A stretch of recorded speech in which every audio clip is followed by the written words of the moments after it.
Assalamualaikum warahmatullahi wabarakatuh.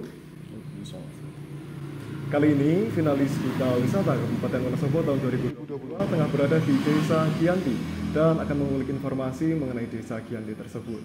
Sebelumnya ada saya sendiri Ajun Dina Fatullah dan saya Lintang Kaisa. Ya, dan di sini kami sudah bersama dengan narasumber. Monggo perkenalan diri, Mas. Nama saya Tatak Taufani Anwar. Ya. Langsung saja ya, Mas. Di sini kami akan mengulik tentang informasi di Desa Giyanti. Untuk yang pertama, kira-kira yang menjadi ciri khas Desa Giyanti sehingga menjadi daya tarik yang membedakan dengan desa-desa lain di Wonosobo itu apa sih, Mas? Oke, baik, terima kasih. Yang pertama bahwa secara administratif Giyanti ini dusun ya.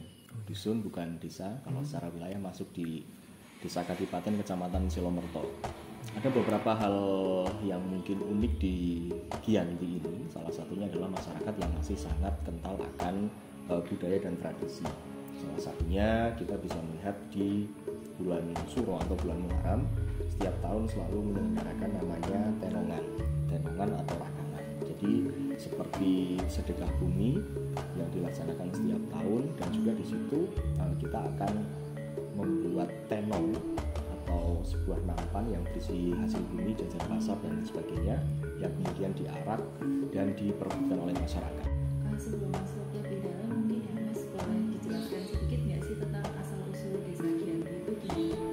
Ya, dari tradisi lisan ya, tradisi lisan dan tradisi tutur yang turun-temurun kita ketahui bahwa asal usul Desa Giyanti atau Dusun Giyanti ini tidak lepas dari perjalanan sejarah yang namanya Perjanjian Giyanti. Pada saat itu Kerajaan Mataram Islam dibagi menjadi dua, Mataram Surakarta dan Mataram Yogyakarta pada tahun 1755, dan pasca Palianagari atau pecahan kerajaan ini ada salah satu pejabat Mataram yang kemudian tidak setuju perjanjian tersebut dan meninggalkan kerajaan sampai ke tempat ini, mendirikan pemukiman, peradaban dan juga tatanan sosial masyarakat, sehingga tempat ini diberi nama Giyanti sesuai dengan nama perjanjian yang melatar belakangi pecahnya Mataram.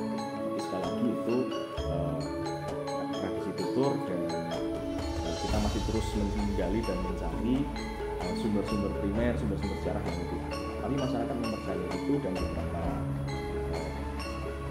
peninggalan seperti makam, kemudian toponim nama-nama tempat itu masih terukur.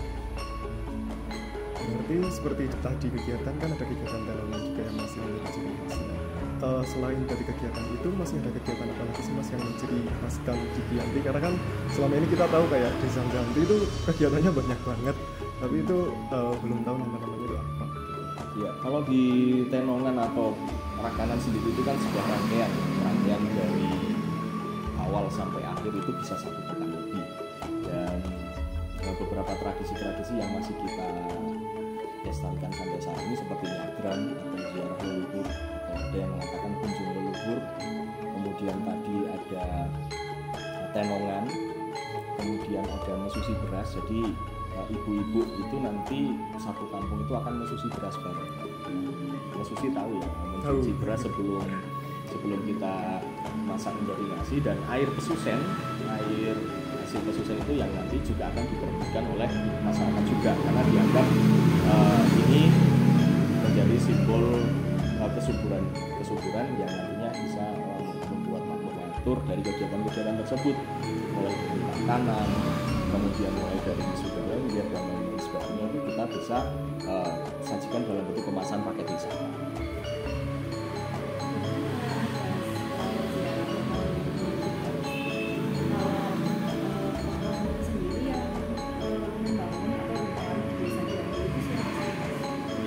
Tadi saya sudah menyampaikan soal sejarah adanya seorang pejabat Mataram yang kita percayai namanya itu Ki Tumenggung Mertoyo. Jadi setelah dia tidak setuju dengan perjanjian Giyanti, dia kemudian lari sampai ke sini, dan di sini dia berkolaborasi dengan tokoh lokal setempat. Di sini ada Kiai Merangi dan juga Kiai Slamet atau dengan Jadi ketiga orang ini, Tumenggung Mertoyo, kemudian Ki Merangi dan Ki Slamet, dengan keahliannya masing-masing itu baru membaru membuat tatanan sosial itu yang saat ini juga masih sering kita ziarahi dan harus kebetulan mereka juga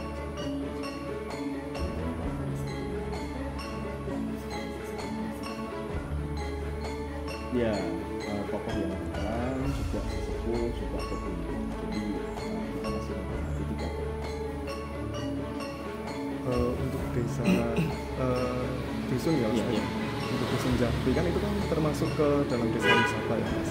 Itu kira-kira label itu desa wisata itu ada sejak kapan sih Mas untuk dusun Jambi? Iya, sebenarnya kalau label desa wisata ini kan mengacunya pasti pada SK pemerintah, baik itu dinas pariwisata atau SK bupati. Namun kalau embrio dari desa wisata itu kita masyarakat sudah sejak dari dulu Mas, dari mungkin tahun 80-an dengan adanya kesenian Lengger yang masih sangat digemari di masyarakat, kemudian merambah ke tahun 90-an. Namun pengukuhan ya mungkin baru dapat di era 90-an, mungkin dari 94 atau 97 ya. Itu kalau berdasarkan SK, karena kita sering sekali terpancang bahwa desa wisata itu adalah desa yang hanya yang diakui melalui SK pemerintah, baik itu dinas pariwisata kebudayaan maupun SK bupati. Namun sekali lagi saya sampaikan bahwa embrio desa budaya ini sudah mulai dari tahun-tahun sebelumnya. Ya kalau mungkin melihat arsip-arsip di Pemkab, desa kami termasuk yang awal-awal dicetuskan sebagai desa wisata. Selain tradisi kan Giyanti itu merupakan salah satu desa yang menjaga keseimbangan alam dan keasinan, ditunjuk sebagai desa iklim pertama di Kabupaten Wonosobo. Nah itu perjalanannya sendiri untuk dapat achievement sampai situ. Jadi memang manusia dan alam dan budaya ini kan menjadi satu kesatuan. Kalau dalam sebuah ajaran Hindu, makanya dari kita karangan ini kita akan mencapai sebuah kenyamanan, harmoni apabila kita bisa hubungan kepada Tuhan, hubungan dengan sesama manusia dan hubungan dengan alam itu seimbang. Nah, perjalanan menuju ke desa Problem adalah kita melihat bahwa kita itu sebetulnya banyak mendapatkan dari alam, baik itu hasil bumi, udara yang segar, kemudian air yang mengalir. Tapi timbal balik kita ke alam itu kadang tidak ada, dan kita terlalu banyak mengeksploitasi.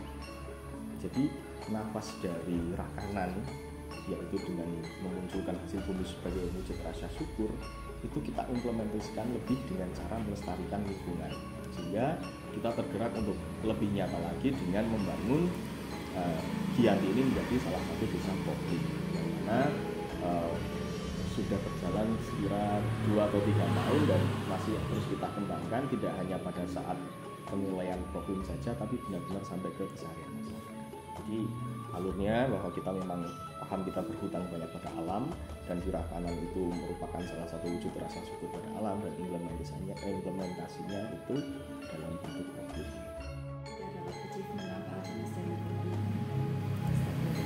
Ya, kalau kita beberapa kali ikut Anugerah Desa Wisata Indonesia ya, itu kita beberapa kali masuk nominasi, tapi belum pernah tembus sampai ke yang nominasi mengerucut ya, 500 besar, 100 besar gitu belum. Sudah, tapi belum sampai ke yang 50 besar. Kemudian selain tadi Kampung Problem, kita juga sebagai Desa Sadar Kerukunan dari FKUD yang ini tahun 2018. Desa Sadar Kerukunan ini waktu itu satu provinsi baru 2 desa di sini, Giyanti Kadipaten sama di Kabupaten Kudus. Kalau sekarang sudah banyak Wonosobo.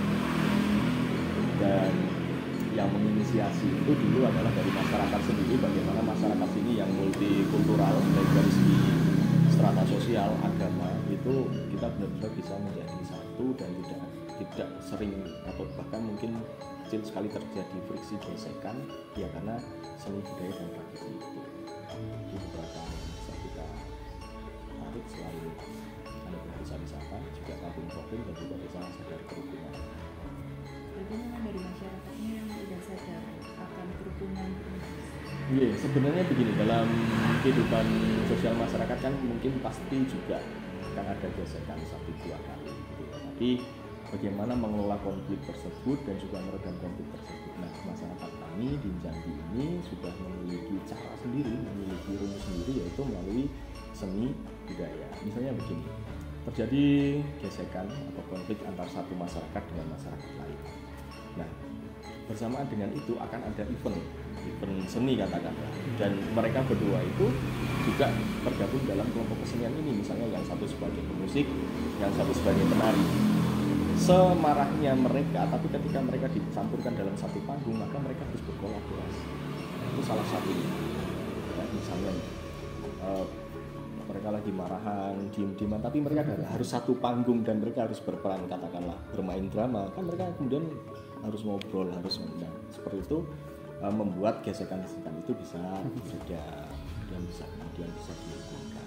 Dan di sini mungkin ada ungkapan yang sering diucapkan masyarakat di luar bahwa ketika beduk masjid berbunyi, maka hanya sebagian orang Islam saja yang akan ke masjid, ataupun lonceng gereja berbunyi, maka hanya sebagian orang Katolik saja yang datang ke gereja. Tapi kalau gamelan berbunyi, maka seluruh masyarakat Jambi akan datang.